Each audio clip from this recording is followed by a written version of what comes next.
Most people are like leaves in the wind when it comes to their emotions. One minute they're up, the next minute they're down. One day they're motivated, the next day they're discouraged. One moment they're confident, the next moment they're filled with doubt. They live their lives at the mercy of their feelings, and they wonder why they can't seem to make any real progress. They wonder why success seems to elude them, why happiness feels so temporary, why their relationships are up and down like a roller coaster. But successful people, truly successful people, have learned a secret that the masses haven't figured out yet. They've learned that emotions are not something that happens to you, they're something you create. They're something you choose. They're something you can direct and control and use as a powerful force in your life instead of allowing them to use you. Think about it this way. Have you ever noticed that two people can experience the exact same event and have completely different emotional responses? One person gets laid off from their job and falls into depression, starts drinking, gives up on their dreams. Another person gets laid off from the same company on the same day and sees it as an opportunity, gets excited about the possibilities, uses it as motivation to start their own business. Same event, completely different emotional response. Why? Because one person allowed their emotions to control them and the other person took control of their emotions. Now I want you to understand something very important here. I'm not talking about suppressing your emotions or pretending they don't exist. That's not emotional control, that's emotional denial, and it's just as dangerous as being controlled by your emotions.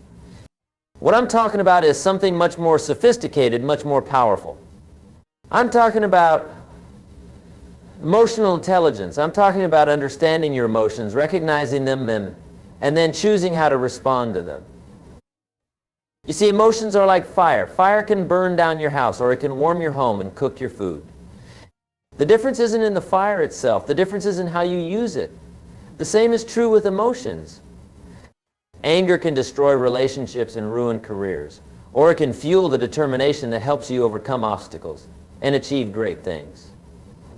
Fear can paralyze you and keep you small, or it can sharpen your focus and prepare you for challenges.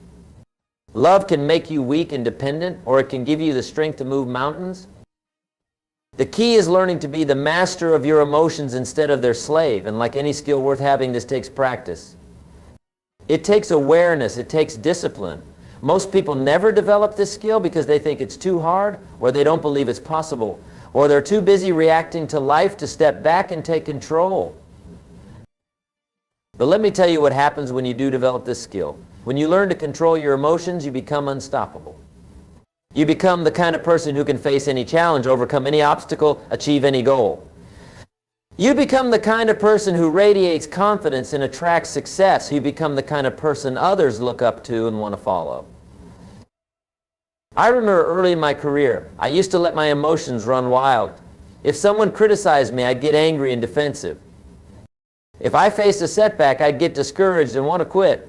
If I had a success, I'd get overconfident and careless. I was like a ship without a rudder, blown around by every emotional wind that came my way. And my results reflected it. My income was up and down, my relationships were unstable, my progress was inconsistent.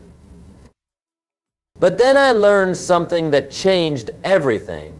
I learned that between every stimulus and response, there's a space. And in that space lies your power to choose your response. In that space lies your freedom. In that space lies your ability to control your emotions instead of being controlled by them. Think about that for a moment. Between what happens to you and how you feel about what happens to you, there's a moment, sometimes just a split second, where you have the power to choose. Most people never even notice this moment. They go straight from stimulus to emotional response without any conscious thought. Something happens and boom, they react. But when you become aware of this space, when you learn to pause and think before you react, everything changes. This is where emotional control begins, in that moment of pause, in that space between what happens and how you respond. This is where you get to decide who you're going to be, how you're going to feel, what you're going to do next. This is where you take back your power. Now, let me give you some practical strategies for developing this skill. The first thing you need to understand is that emotions don't just appear out of nowhere. They're created by your thoughts, and your thoughts are created by how you interpret what happens to you. If you want to control your emotions, you need to learn to control your thoughts. You need to become aware of the stories you tell yourself about what's happening in your life. For example, let's say you don't get a promotion you were hoping for. One person might think this is unfair. I worked so hard and I deserve that promotion. My boss doesn't appreciate me. I'll never get ahead in this company. These thoughts create emotions of anger, resentment, and discouragement. Another person facing the same situation might think, this gives me valuable information about what I need to improve. Maybe there are skills I need to develop or areas where I need to grow. This is feedback that will help me get the next promotion. These thoughts create emotions of determination, curiosity, and motivation. Same situation, different thoughts, different emotions, different outcomes. The person who chooses the empowering thoughts will likely learn from the experience, improve their performance, and get the next promotion. The person who chooses the disempowering thoughts will likely become bitter, perform worse, and miss even more opportunities. This is why successful people are so careful about the thoughts they entertain. They understand that thoughts become emotions, emotions become actions, and actions become results. If you want to change your results, you have to start by changing your thoughts. But here's what most people don't understand about changing their thoughts. You can't just think positive thoughts and ignore reality. That's not emotional control, that's delusion. True emotional control comes from learning to interpret reality in ways that serve you, in ways that empower you, in ways that move you toward your goals instead of away from them. This means learning to ask yourself better questions when things don't go your way. Instead of asking, why does this always happen to me? Ask, what can I learn from this? Instead of asking, why is life so unfair? Ask, how can I use this experience to become stronger? Instead of asking, what's wrong with me? Ask, what do I need to do differently next time? The questions you ask yourself determine the thoughts you think, and the thoughts you think determine the emotions you feel. When you learn to ask empowering questions, you start to think empowering thoughts, and when you think empowering thoughts, you feel empowering emotions. Another crucial aspect of emotional control is learning to separate facts from interpretations. Most of the emotional pain people experience comes not from what actually happened, but from their interpretation of what happened. Let me give you an example. If someone doesn't return your phone call, that's a fact. But when you start telling yourself stories about why they didn't call back, they don't like me, they're avoiding me, I must have said something wrong, those are interpretations. And interpretations are choices. When you learn to stick to the facts and choose empowering interpretations, you take control of your emotional state. Maybe they didn't call back because they're busy or they forgot or they're dealing with a family emergency or their phone died. You don't know why they didn't call back, so why not choose an interpretation that serves you instead of one that hurts you? This brings me to another important point about emotional control. Most people think that other people make them feel certain ways. They say things like, you hurt my feelings, or she made me angry, or he disappointed me. But this is giving away your power. No one can make you feel anything without your permission. Others can say things or do things, but you choose how to interpret what they say and do, and you choose how to respond emotionally. This doesn't mean you become cold or unfeeling. It means you become choosy about which emotions you allow and which ones you don't. It means you take responsibility for your emotional state instead of making other people responsible for it. And when you do this, something amazing happens. You become free. You become powerful. You become the master of your own experience. Now, let me talk to you about one of the most important emotions to learn to control, fear. Fear is probably the biggest dream killer, the biggest success preventer, the biggest life limiter that exists. Most people are ruled by their fears without even realizing it. They're afraid of failure, so they don't try. They're afraid of rejection, so they don't ask. They're afraid of criticism, so they don't put themselves out there. They're afraid of looking foolish, so they play it safe. And all the while, their fears are robbing them of the life they could have lived. But here's what I want you to understand about fear. Fear is not the enemy. Fear is information. Fear is your nervous system's way of telling you that you're about to do something important, something that matters, something that could change your life. The only people who don't feel fear are people who aren't growing, people who aren't challenging themselves, people who aren't pursuing anything meaningful. So the goal isn't to eliminate fear. The goal is to feel the fear and act anyway. The goal is to acknowledge the fear, thank it for trying to protect you, and then choose courage. Courage isn't the absence of fear. Courage is feeling the fear and deciding that what you want is more important than what you're afraid of. I've found that most fears, when you really examine them, are either fears of things that will probably never happen, or fears of things that wouldn't be as bad as you think if they did happen. How much time and energy do people waste worrying about things that never come to pass? How many opportunities do they miss because they're afraid of consequences that are largely imaginary? And even when our fears are about real possibilities, we usually overestimate how bad those things would be and underestimate our ability to handle them. You're stronger than you think you are. You're more resilient than you think you are. You're more capable than you think you are. But you'll never discover just how strong and resilient and capable you are if you let your fears keep you playing small. This is why learning to control your emotions is so important. When you can feel fear without being paralyzed by it, when you can feel disappointment without being defeated by it, when you can feel anger without being consumed by it, you become unstoppable. You become the kind of person who can pursue any goal, face any challenge, overcome any obstacle. But emotional control isn't just about the difficult emotions. It's also about learning to cultivate and sustain the positive emotions that fuel success and happiness. Most people wait for good things to happen to them before they allow themselves to feel good. They think happiness is something that comes from external circumstances, but successful people understand that it works the other way around. They feel good first, and then good things happen to them. This is because your emotional state affects everything: your energy level, your creativity, your ability to solve problems, your attractiveness to others, your motivation to take action.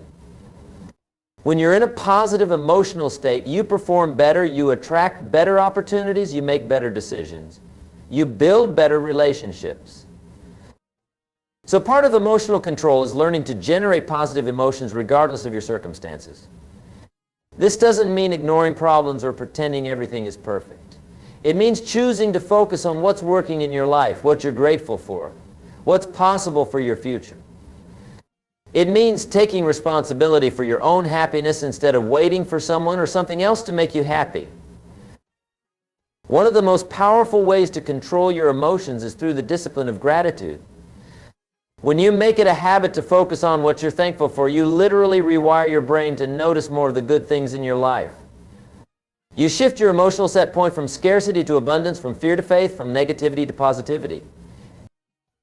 But gratitude has to be more than just a mental exercise. It has to be a feeling and emotion that you cultivate and sustain. This means taking time each day to really feel grateful, not just think grateful thoughts. Feel grateful for your health, your family, your opportunities, your challenges, your growth, your potential. The more you practice feeling grateful, the more natural it becomes and the more it affects your overall emotional state.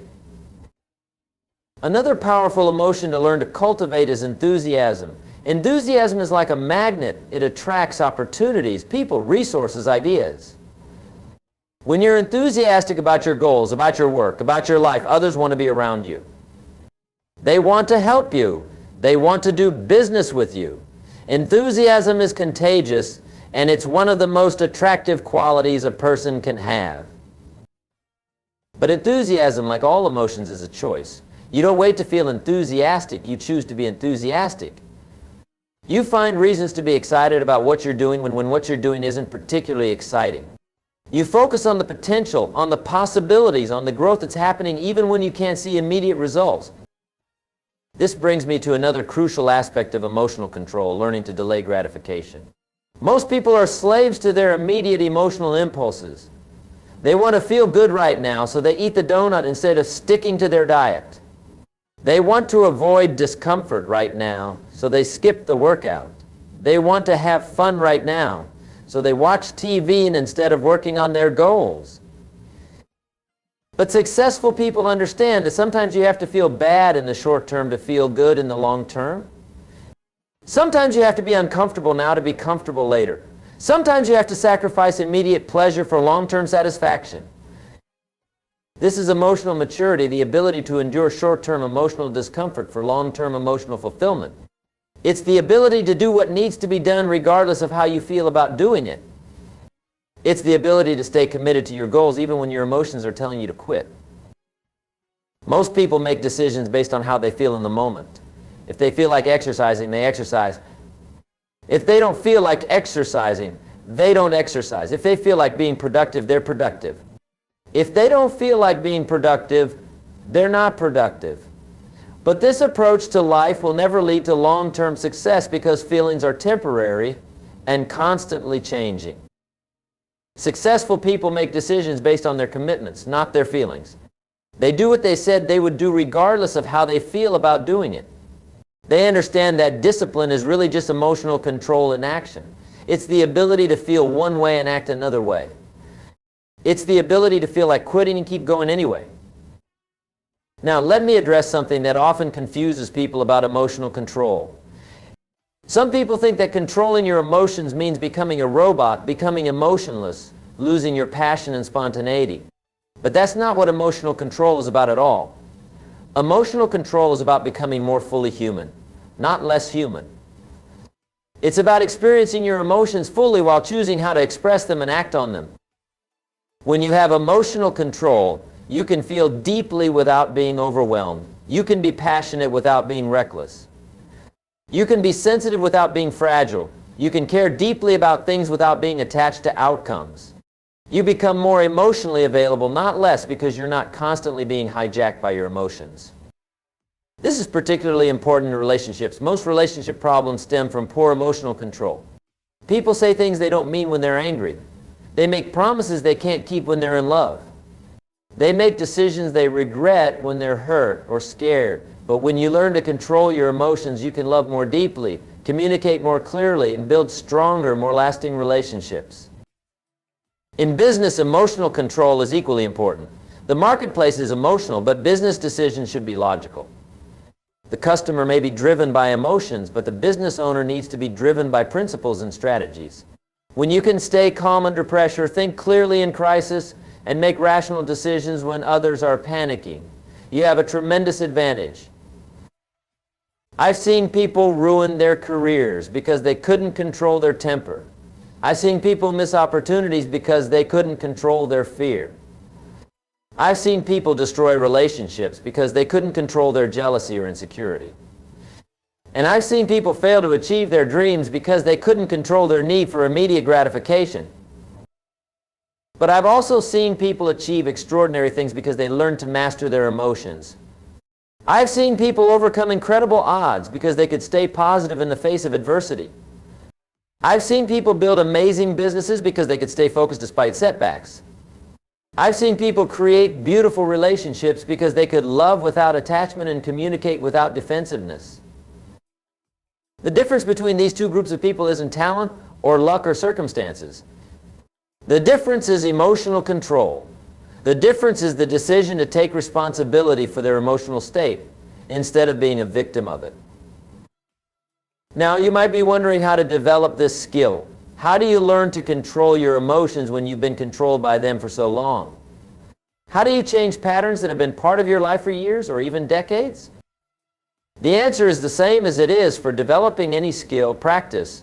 Emotional control is like a muscle that gets stronger the more you use it. Every time you pause before reacting, every time you choose your response instead of just responding automatically, every time you stay calm when you could get upset, you're strengthening your emotional control muscle. Start small. Begin by noticing your emotions without judging them. When you feel angry, don't immediately act on the anger or suppress it. Just notice it. Say to yourself, I'm feeling angry right now. This simple act of awareness creates that space between stimulus and response that I talked about earlier. Then start questioning your emotions. Ask yourself, is this emotion serving me right now? Is it helping me move toward my goals or away from them? Is it based on facts or interpretations? What would be a more empowering way to feel about this situation? Practice reframing situations in more empowering ways. When something doesn't go according to plan, instead of automatically getting frustrated, ask yourself, how is this perfect? What can I learn from this? How can this experience help me grow? Develop rituals and habits that put you in positive emotional states. Maybe it's reading something inspiring every morning, or listening to uplifting music, or spending time in nature, or exercising, or meditating. Find what works for you and make it a consistent part of your routine. Surround yourself with people who have good emotional control. Emotions are contagious. You tend to feel what the people around you are feeling. If you spend time with people who are constantly negative, complaining, angry, or fearful, you'll find it much harder to maintain positive emotional states. But if you spend time with people who are positive, optimistic, grateful, and enthusiastic, their emotional state will influence yours. Read books about emotional intelligence, take courses, attend seminars, make emotional control a priority in your personal development. Most people spend more time learning about their smartphones than they do learning about their emotions, and then they wonder why their emotional life is such a mess.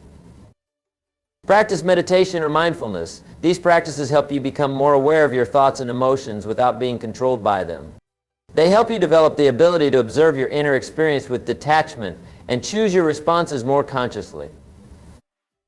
Keep an emotion journal. Write down what you're feeling and what triggered those feelings. Look for patterns.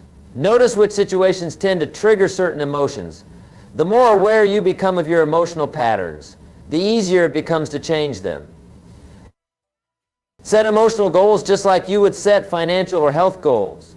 Decide how you want to feel more often and what emotions you want to experience less frequently. Then create strategies for achieving those emotional goals. Remember, controlling your emotions doesn't mean you never feel negative emotions. It means you don't let negative emotions control you. It means you experience them, learn from them, and then choose how to respond to them. Sometimes the most appropriate response to a negative emotion is to feel it fully and then let it go. Sometimes it's to use the energy of the emotion to motivate action. Sometimes it's to examine what the emotion is trying to tell you about what you need or want. The key is choice. The key is consciousness. The key is taking responsibility for your emotional experience instead of being a victim of it. As we come toward the end of our time together tonight, I want to leave you with this thought. Your emotions are one of your greatest assets when you learn to control them, but they can be your greatest liability when they control you. The choice is yours. You can continue to be blown around by every emotional wind that comes your way, or you can learn to set your own emotional weather. You can continue to let other people and external circumstances determine how you feel, or you can take back that power and decide for yourself.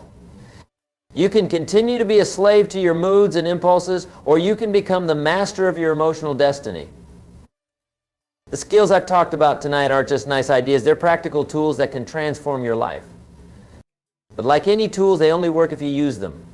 Knowledge without application is worthless. Understanding without action is meaningless. So I challenge you to leave here tonight and begin implementing these principles immediately. Don't wait until tomorrow. Don't wait until next week. Don't wait until you feel like it.